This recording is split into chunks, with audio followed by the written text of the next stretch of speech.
कई लोग बोलते हैं अभी 18 के बाद में बीजे आरएलपी का प्रभाव कम हो गया। मैं उन लोगों को पूछना चाहता हूं कि आपको रात में सोते हुए कोई सपना आया था क्या? अब लोगों की आशा और उम्मीद के देखते हुए तो ऐसा लग रहा है कि आरएलपी के प्रति जनता का विश्वास 18 से 4 गुना बढ़ा है। जो 18 के अंदर वोट आए थे, पूरे राजस्थान के अंदर 4 गुना वोट आएंगे और पूरे राजस्थान की जनता की आशा और उम्मीद की किरण सिर्फ नेताजी है। और वो उनके दिमाग में हमेशा यही सपना रहता है कि राजस्थान के जवानों के लिए नए रोजगारों की स्थापना कैसे हो, सरकारी पद जो पड़े हैं खाली वो पूरे भरे जाए और किसान के हर खेत तक फ्री बिजली मिले और किसानों की सिंचाई का हर खेत तक पानी मिले। ये नेताजी का सपना है। तो इस सपने को साकार करने के लिए आप सत्ता के नजदीक भेजोगे, सत्ता के अंदर वो ताकत होगी, सत्ता के अंदर भेजोगे तभी वो कर सकते हैं, नहीं तो विपक्ष में रहकर खाली संघर्ष ही कर सकते हैं, अन्याय के खिलाफ आवाज उठा सकते हैं, अन्याय होने नहीं देते हैं। लेकिन आगे हमेशा के लिए अत्याचार और अन्याय बंद कैसे हो, संपूर्ण राजस्थान का डेवलपमेंट कैसे हो, उसके लिए नेताजी के पास विजन है। नेताजी का सपना है कि राजस्थान के अंदर नए इंडस्ट्रियल डेवलपमेंट हो, नए उद्योग लगे ताकि जवानों को रोजगार के लिए बाहर अदर स्टेट के अंदर नहीं जाना पड़े और किसान के हर खेत तक पानी मिले और किसानों को फ्री बिजली मिले ताकि हमारा किसान सबल हो और यूरोपियन कंट्री के तर्ज पर वहाँ किसान कैसे खुशहाल हो, ऐसे किसान या इंडिया के किसान, राजस्थान के किसान खुशहाल होना चाहिए। वो नेताजी के अंदर विजन है। तो आप सभी 36 कौम के लोगों से मेरा विनम्र निवेदन है कि जिस प्रकार मेरे जन्मदिन के ऊपर आप बड़ी संख्या में आशीर्वाद देने के लिए आए, उसी जोश और जुनून के साथ अभी देश के अंदर चुनाव है, उसके अंदर आप 4 गुना जोश दिखाना। अभी जो जितने आए हैं, आप अगर 10-10, 20-20 वोट जोड़ोगे तो ये असंभव नहीं है। अगर सत्ता के अंदर नेताजी जाते हैं तो राजस्थान का डेवलपमेंट होगा, एक नए राजस्थान का निर्माण होगा, युवाओं के सपनों का राजस्थान होगा, किसानों के सपनों का राजस्थान होगा।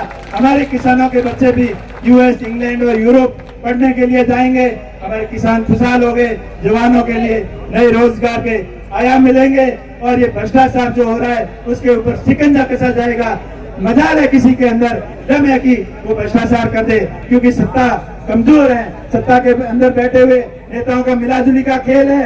पहले बीजेपी सरकार के अंदर भी घोटालों का आरोप लगाने वाले नेता, जैसे ही कांग्रेस की सरकार आई तो नेता बिल्कुल चुप हो गए और आपकी कमाई ज्यादा कैसे हो, उस कमाई के अंदर जुट गए। बजरी माफिया के साथ में मिलकर पूरे राजस्थान की जनता को लूटना शुरू कर दिया। आप ही बताओ, जैसे आवास आए हुए 1.5 लाख रुपए का आवास मिल रहा है, उसमें 80,000 रुपए की आपकी बजरी आ रही है, तो बाकी काम कैसे होगा?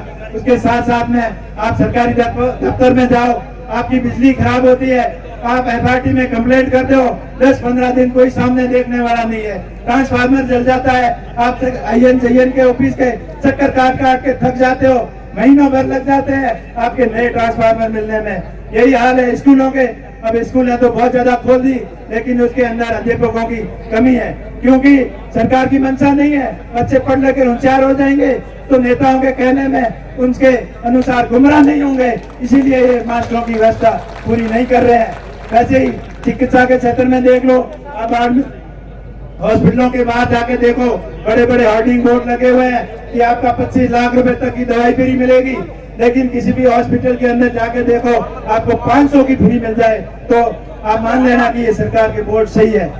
और अभी जो महंगाई रात के नाम पर सरकार अपना चुनावी प्रचार में चला रही है, अपनी जनता के टैक्स के पैसे की बर्बादी कर रही है, करोड़ों अरबों रुपए का पानी की तरह बहा रही है। आप जहाँ देखोगे वहाँ आपको पोस्टर मिलेगा, चाहे बस स्टैंड हो, चाहे बस हो, चाहे सरकारी दफ्तर हो, चाहे गांव पंचायत मुख्यालय तक नहीं छोड़ा इन्होंने, जगह जगह पोस्टर लगा दिए। पोस्टर लगाने से महंगाई कम नहीं होगी। अगर महंगाई असली कम करनी है तो बजरी के दाम कम करो, पेट्रोल डीजल के दाम कम करो और अन्य तरीके के राहत पैकेज जनता के अंदर दो, ताकि जनता को महंगाई से राहत मिले। नहीं तो चुनावी वादों से कुछ नहीं होगा।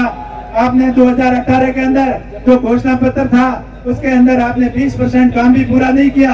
आपके चुनावी घोषणा पत्र में था 3500 रुपए बेरोजगार युवाओं को रोजगार बेरोजगारी भत्ता मिले।